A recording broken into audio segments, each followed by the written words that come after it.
Imagine a world without grocery stores, supermarkets, or even convenience shops. No aisles stacked with colorful packaging, no instant access to exotic fruits, no prepackaged snacks. Survival depended entirely on what could be grown, preserved, or hunted. The foods that sustained people back then were simple, resourceful, and often incredibly creative. Some of these recipes might seem odd to us today, but they were lifelines for families, communities, and entire generations.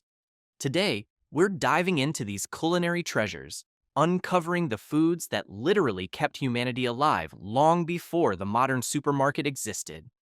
Before we dive in, make sure to hit the like button, subscribe, and ring the bell so you don't miss any of our deep dives into history and forgotten traditions.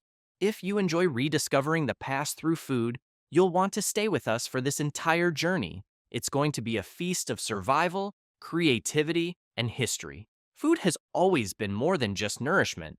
It's culture, survival, and a link between generations. Long before grocery stores became a staple of modern life, families relied on ingenuity and nature to feed themselves. From non-perishable staples to foraged delicacies, these foods were crafted to last through harsh winters, long journeys, and times of scarcity. Potlucks today may feel like casual gatherings, but they have roots in these survival traditions. Recipes that survived from those times were not only practical, but often incredibly delicious, leaving a legacy of flavor and creativity. In this video, we'll explore the foods that sustained people before grocery stores existed, uncovering stories, recipes, and traditions that you might be surprised still influence our meals today. Non-perishable staples. Long before refrigeration and modern storage, non-perishable staples were the foundation of survival. Grains like rice, wheat, and barley could be stored for months, providing essential calories. Beans and lentils were another cornerstone, rich in protein and easy to store when dried. These staples formed the backbone of daily meals and could be transformed in countless ways, boiled into hearty stews, baked into bread, or ground into flour for cakes and pastries. Families often kept large barrels of these essentials in root cellars or pantries, making them available through harsh winters when fresh food was scarce. Preserved foods. Preserving food was both an art and a necessity. Pickling, smoking, and curing allowed communities to enjoy vegetables, meats, and fruits year-round. Salted meats and pickled vegetables were particularly important as they could last months without spoiling. Root vegetables like carrots and beets were often buried in sand or stored in cool cellars to maintain freshness. Even fruits were preserved through canning or turning them into jams and jellies. This practice not only kept food edible, but also enhanced flavors, often creating complex, tangy, and surprisingly gourmet tastes from simple ingredients. Naturally, long-lasting foods. Certain foods were naturally resilient. Hard cheeses, dried fruits, and nuts could last months without refrigeration. Root vegetables like potatoes, turnips, and onions held up in storage for extended periods. Honey, a natural preservative, served as a sweetener and an antiseptic. These foods required minimal preparation, but provided maximum sustenance, making them invaluable to families and travelers alike. Fermented foods. Fermentation was a clever way to both preserve food and enhance nutrition. Sauerkraut, kimchi, and yogurt are some examples that have survived into modern diets. Fermented foods offered probiotics, extended shelf life, and unique flavors that fresh foods alone could not provide. Communities would often ferment vegetables in large barrels, allowing them to enjoy tangy, nutrient-rich foods during long winters. Dried foods. Drying was one of the oldest preservation methods. Fruits like apples, pears, and berries were dried in the sun, providing sweet, portable snacks. Meat could also be dried as jerky, creating a high-protein food that lasted for months. Even mushrooms and herbs were dried for flavoring dishes throughout the year.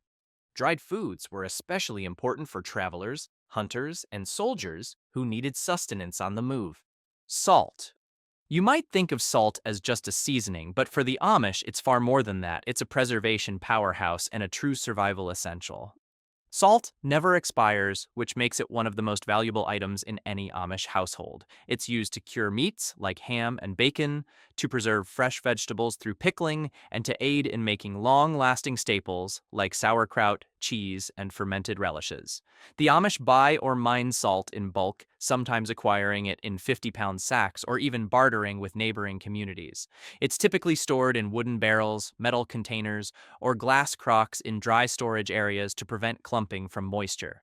Salt is not only a tool for extending shelf life, it's a key player in flavor and tradition. It's often mixed with herbs to create seasoning blends that are handed down through generations. Honey. Now, let's talk about a sweet favorite, honey, and why it's quietly becoming one of the most endangered items on store shelves.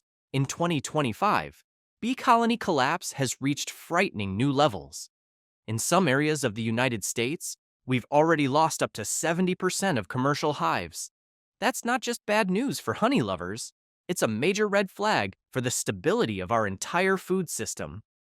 Bees aren't just producers of honey, they're the unsung heroes behind the pollination of over 80% of the fruits, vegetables, nuts, and seeds we eat.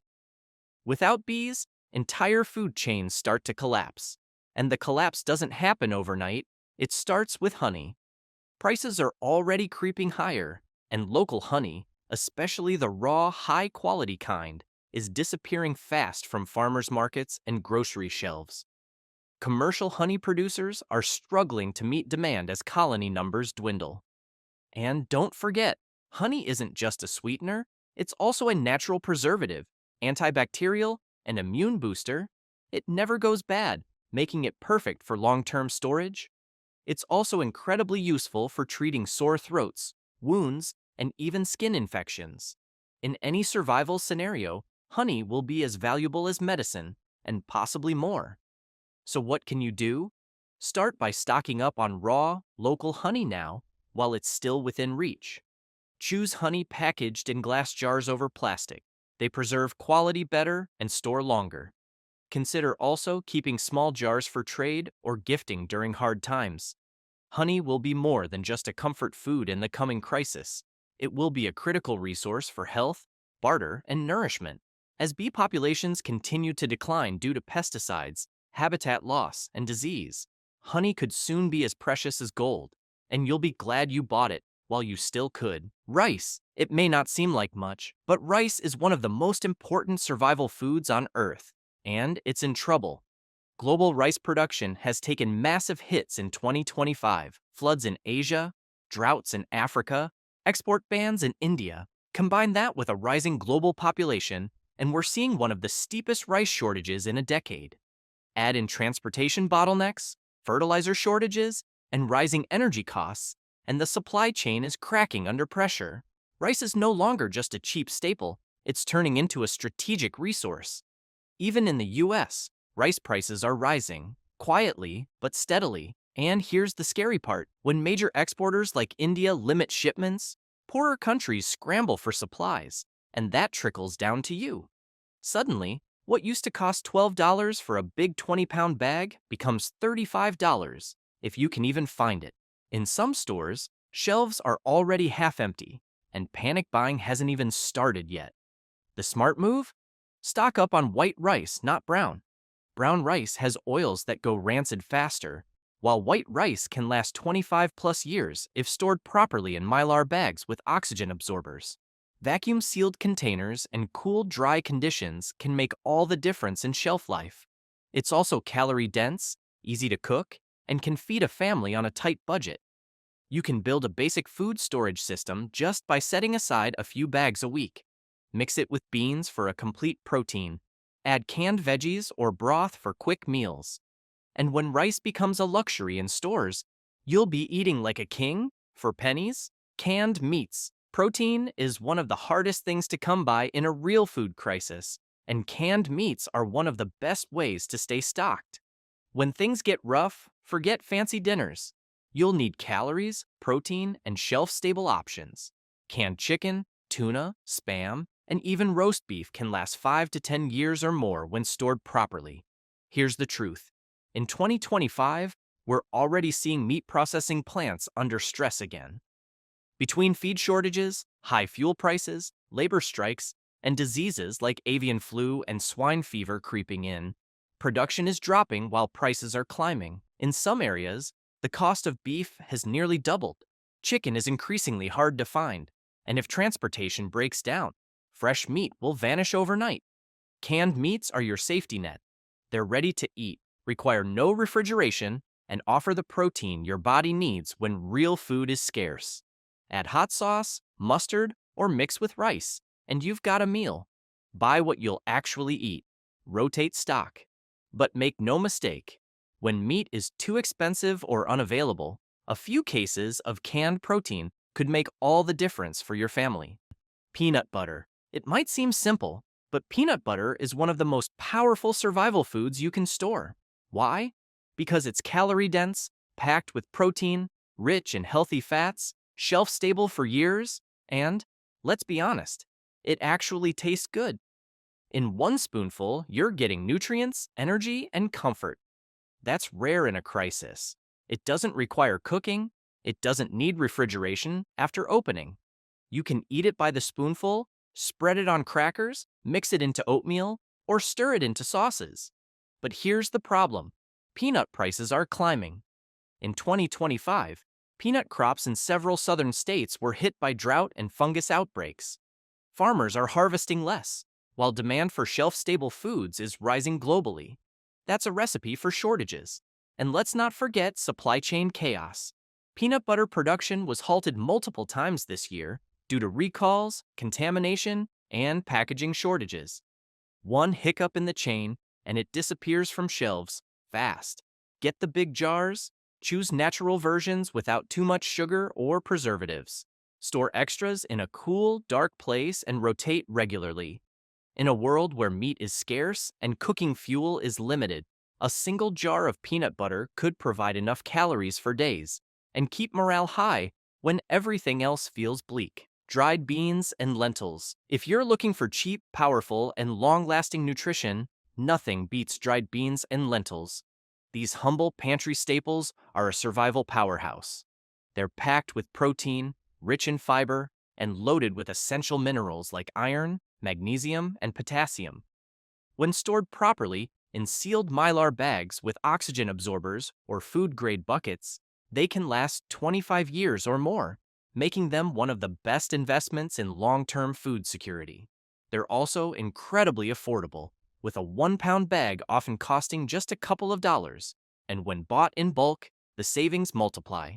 In a crisis, a single bag of beans can become a full, sustaining meal when paired with rice. Add a few spices, and you've got warmth, calories, and comfort in one bowl.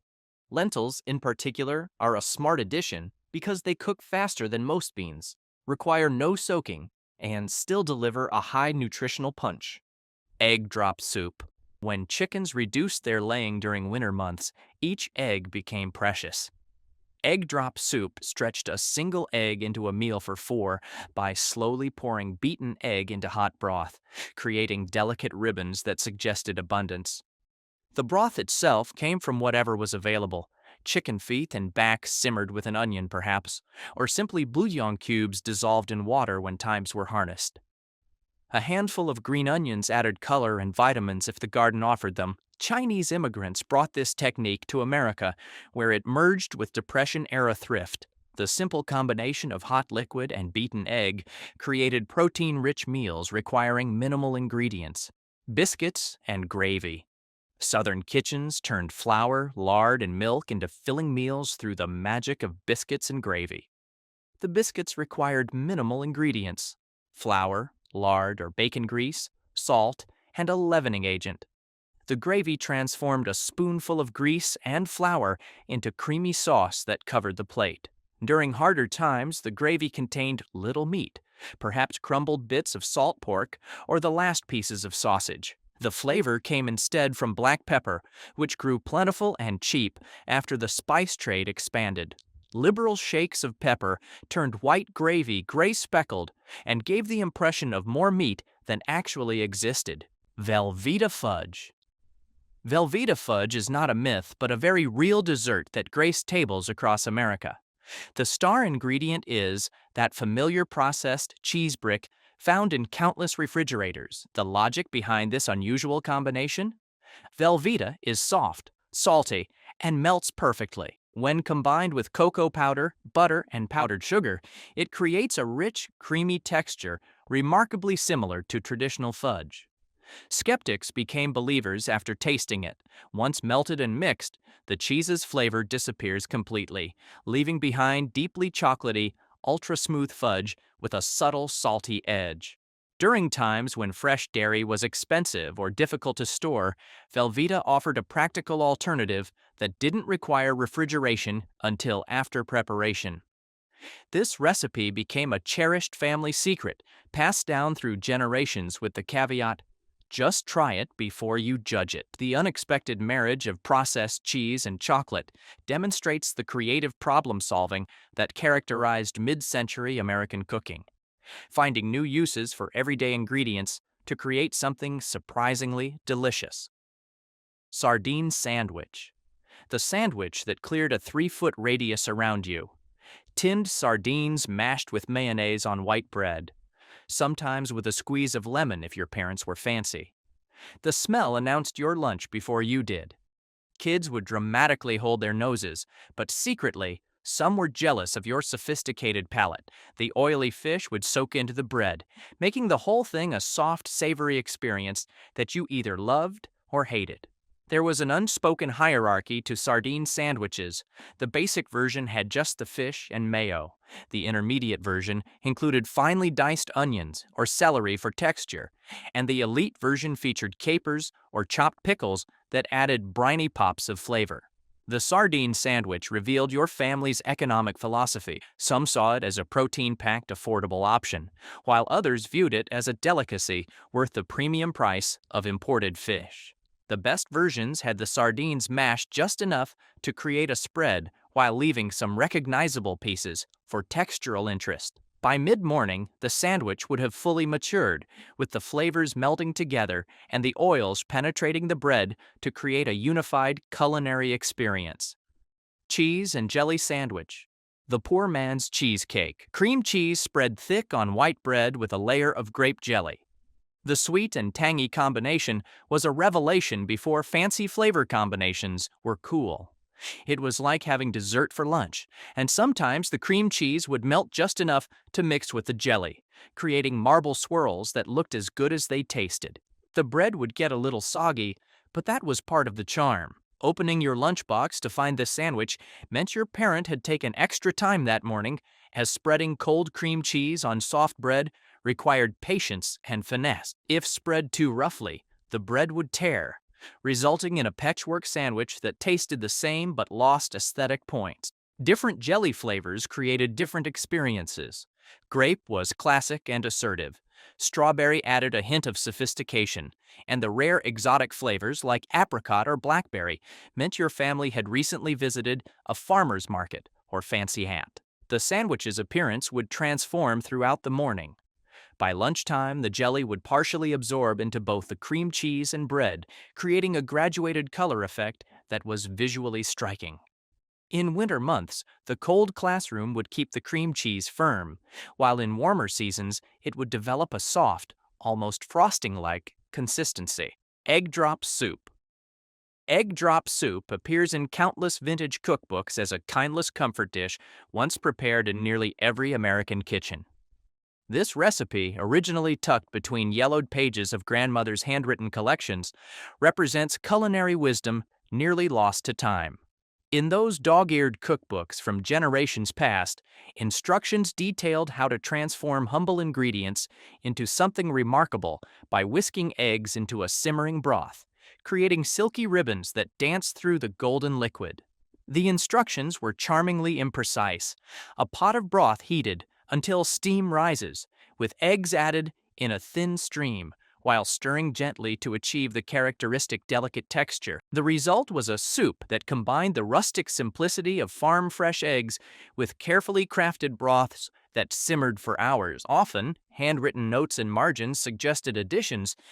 If you enjoyed this trip down memory lane, make sure to hit the like button, subscribe, and turn on the bell for more nostalgic recipes and frugal living tips. And let me know in the comments, which of these meals have you tried, and which ones are you excited to bring back to your kitchen? Until next time, keep cooking with love and a little old-fashioned ingenuity.